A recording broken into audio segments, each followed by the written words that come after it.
शेतकरी कर्जमाफीसाठी बच्चू कडू यांनी आक्रमक पवित्रा घेतलाय। बच्चू कडूंचा विराट ट्रॅक्टर मोर्चा नागपुरात दाखल झाला असून 4 महामार्ग हे जाम झाले आहेत। सरकारकडनं काही चर्चेचं निमंत्रण काही रात्री काही झालं डेव्हलपमेंटला? सामान्य माणसाचं काही करायचं नाही, शेतकऱ्याचंही काही करायचं नाही। मला वाटतं देवाभाऊनं असं ठरवलं आहे का धोरणात आता आत्महत्या करायला लावल्या त्यांनी, धोरण विचित्र करून।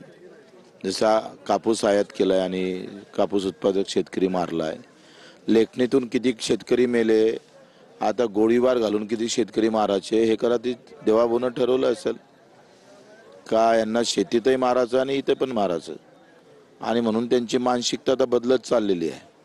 मी पाहिलेला देवाभाऊ दिसतच नाही कुठे। तुम्ही कालच बोलले होते देवाभाऊकडनं आशा आहे कर्जमाफीची, अजूनही आहे काय वाटते? चर्चेला येईल सरकारचे प्रतिनिधी? नाही तर आम्ही आहे ना, आम्ही तर कफन बांधूनच आलो आहे ना। तुम्हाला गोळी मारायचं ठरवलं असेल तर आम्ही गोळी घ्यायलाही तयार आहोत, आणि दिवसेंदिवस आंदोलन अधिक उग्र होत जाईल। 12-1 नंतर आम्ही रेल्वे अडवू, रेल्वे पूर्ण बंद जाम करू, आणि त्याच्या दुसऱ्या दिवशी 30 तारखेला आम्ही विमानतळावर निघू। आम्ही तशा पद्धतीचं व्यवस्थित प्लॅनिंग करून ठेवलेलं आहे, ते होईल व्यवस्थित। कालचा गनिमी कावा